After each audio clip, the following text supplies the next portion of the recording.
What's up? Gonna break these down for you here. This first set I'm just gonna let play through because you hit the rack. I'm not too worried about coaching you a whole lot on this set. The next set we'll go into it. All right, everything right here. This is the first thing I noticed. Mark Bell was really instrumental in helping me. Um, it looks like, I'm terrible with these freaking lines, but a more straight line would be like this. You can see where your knee is to your hip joint. Mark had me do something that was really interesting.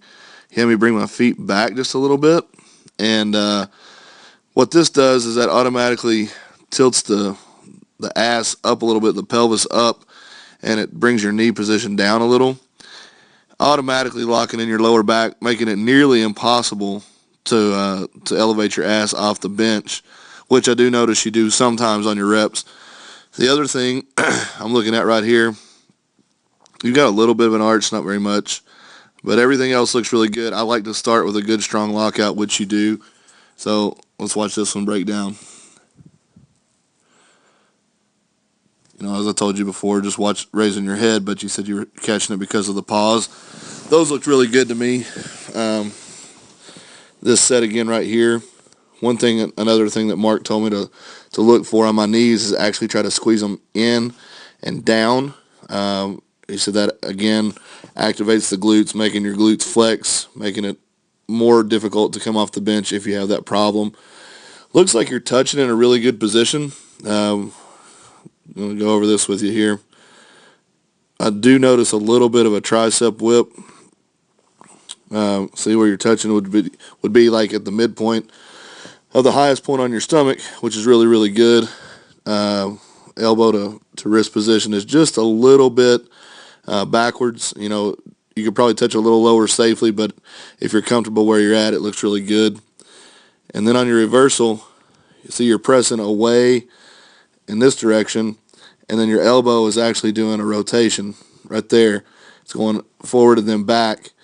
What I try to do when I'm pressing, especially these ballistic reps, is I try to press more towards my feet, or at least have that thought in my head when I'm pressing, and that tends to allow me to press more in a straight up and down line rather than back towards my face.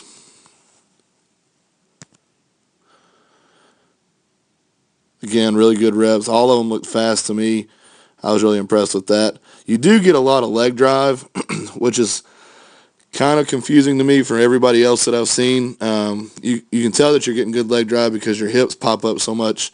Not even saying that you're coming off the bench, but you pop up really good, as you can see right there.